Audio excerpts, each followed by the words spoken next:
La femme, c'est pas, bon, c'est le terme que les femmes utilisent, c'est pas ton esclave. La femme, c'est toi-même qui es ta femme. Ça veut dire que ton corps appartient à ta femme et le corps de ta femme t'appartient. Et ce que tu ne souhaiterais pas qu'on fasse à ton corps, tu ne le ferais pas à ta femme. Voilà. Il y a des femmes là, elles ont pris leurs bagages sur leurs parents pour venir dans la maison là. Les bagages, les amis là n'ont pas encore été changés pendant 5 ans. Pendant 10 ans. En Afrique, nous utilisons les femmes. Tu ne payes aucun pain pour donner à ta femme. Voilà. Ta femme là, tu la vois, ses cheveux sont mélangés.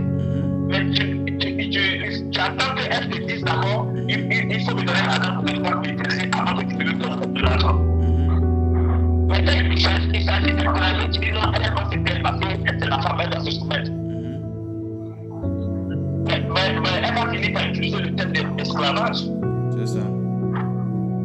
Voilà. Donc, soyons comme l'homme de Dieu a dit. Soyons comme Dieu. Nous sommes Dieu auprès de nos femmes. Et Dieu, quand on est soumis à Dieu, Dieu nous donne des privilèges. C'est ça.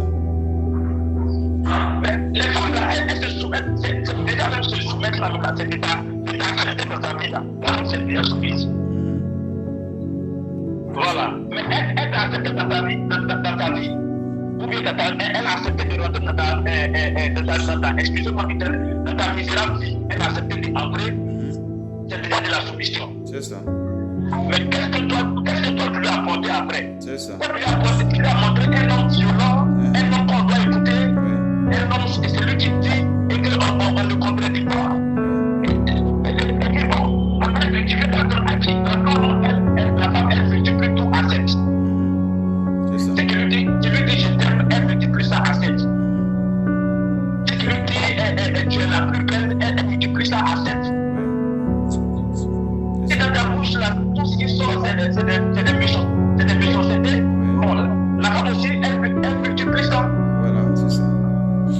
Elle multiplie. Amen. Voilà. Maintenant, deuxièmement, je voulais demander aux frères, combien de fois il a acheté le mariage dans la main d'un homme de Dieu? Combien de fois il a acheté le mariage? Parce que lui, en tant qu'homme de Dieu, il n'a pas dit qu'il a acheté le mariage, tu m'entends? Il n'a pas dit qu'il a acheté le mariage, il dit qu'il a vu des hommes de Dieu qui ont reçu des offrandes, qui ont fait des connexions maritales pour leurs intérêts. Voilà, si tu comprends bien, c'est comme ça. Parce qu'il y a des hommes de Dieu qui le font, ils connaissent des fils spirituels par rapport à leurs intérêts. On a vu l'émission Point d'accord la semaine passée. Un homme de Dieu, voilà, qui a sa fille spirituelle, il a prié pour elle jusqu'à ce qu'elle travaille aujourd'hui. On dirait qu'elle travaille dans une banque. Alors, il n'a pas trouvé un fils dans son église pour l'épouser, hein. Mais la fille, elle était à la banque, elle travaillait comme ça. Et puis un jeune client est rentré, elle a bien s'occuper de ce client-là. Alors ce client-là, c'est un frère en Christ.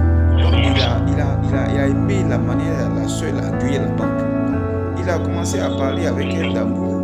Donc ils ont commencé à prier. Et puis maintenant, la fille a présenté son fiancé à son père spirituel. Lui n'est pas d'accord parce que sa fille, elle donne de grosses dîmes. Elle soutient l'église. Donc, si sa fille se marie avec le frère dans une autre communauté, elle va partir là-bas. Donc, il paie ses dîmes. Pour ça, lui n'est pas d'accord que sa fille épouse le frère. Et que sa fille doit épouser un frère en Christ dans l'église. Ça, c'est un mariage arrangé par rapport à la femme. Ça ne vient pas de Dieu. Voilà. Ça, c'est un mariage acheté. Ça ne vient pas de Dieu. Oui, d'accord.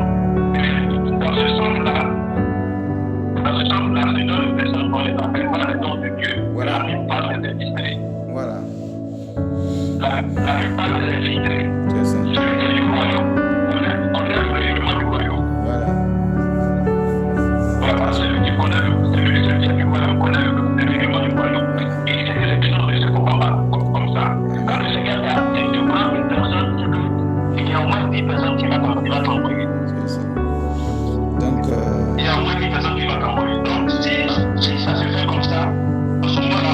se dédier à un homme de Dieu, c'est un infidèle. Voilà. Donc, il travaille pour son ventre, il travaille pour cet intérêt et non pour le royaume des cieux. Voilà, c'est un Voilà, donc lui, ce genre de personne-là il n'a rien à faire avec ce qu'on appelle la soumission, aimer sa femme, c'est les intérêts. C'est un loup ravisseur. Ce sont ceux-là que Jésus appelle les loups ravisseurs. Voilà, les loups ravisseurs. Donc, je joins à ta parole, comme je disais que une femme se soumet à un homme qui agit comme un chef. Vous m'entendez? Dieu dit qu'on ne se soumet pas. Il dit soumettez-vous à Dieu et désobéissez au diable. Ça veut dire qu'une femme se soumet à un homme qui agit comme Dieu dans sa chefferie. Voilà. Dans sa bonté, dans son amour, dans sa compassion, dans sa miséricorde, dans sa tendresse. C'est un homme comme ça, une femme se soumet. Mais une femme ne se soumet pas à un homme qui est possédé par le diable, qui est méchant, qui est dictateur. Non. Parce qu'on ne se met pas sous la couverture d'un danger. Mais on se met sous la couverture d'une protection.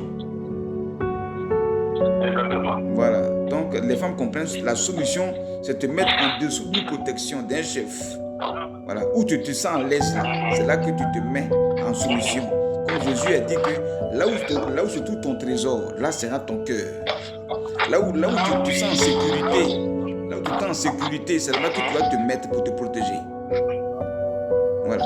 La soumission est une protection pour une femme. Une femme soumise est protégée. Une femme soumise est aimée. Une femme soumise, elle est couverte. Une femme soumise, elle est entretenue.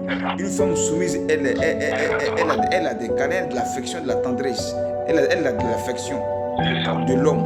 Mais une femme qui est insoumise sera privée de toutes ces choses. C'est le contraire. De la même manière que quand on marche avec l'Esprit de Dieu et que Dieu voit qu'on fait sa volonté, il nous ouvre des portes, il nous bénit.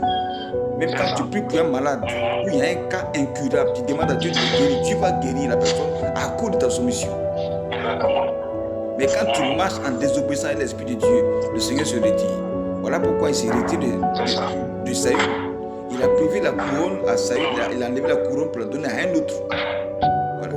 À cause de l'insoumission de Saül. Donc une femme soumise sera privée de l'amour de l'homme. Mais une femme soumise sera aimée par un homme. Donc pour dire quoi? Une femme ne se soumet pas à n'importe quel homme. La même manière que Jésus a dit à Satan, Satan dit si tu te prosternes, que tu m'adores, je donne tout ceci. Jésus a dit que c'est devant Dieu seul qu'on doit se prosterner.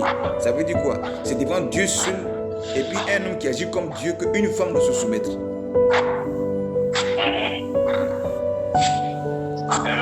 Donc les chères femmes, sachez les hommes qui viennent vers vous, qui parlent de mariage, ouvrez vos yeux, discernez bien. Voilà, avant de dire oui à un homme, de le suivre là. N'ayez pas un amour aveugle. Parce que 90% des femmes ont un amour aveugle. Elles ont un amour aveugle. Elles ont un amour aveugle. Elles voient un homme, il est bien habillé, il a l'argent, elles le suivent. Non, cherche à savoir le son. Est-ce que sa chefferie d'homme là, selon Dieu, est-ce qu'il manifeste ça? S'il manifeste ça, en ce moment tu te soumets. Tu es avec lui, mais si tu vois qu'il est dictateur, il est méchant, il n'y a pas d'amour, il n'y a pas d'affection, il n'y a pas de tendresse, il n'y a pas de câlin, il faut sortir de là.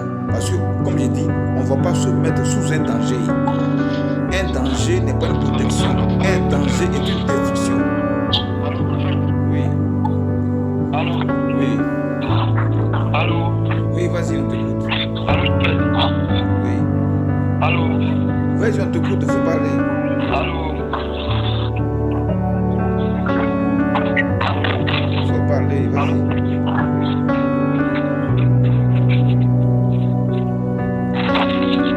Faut parler.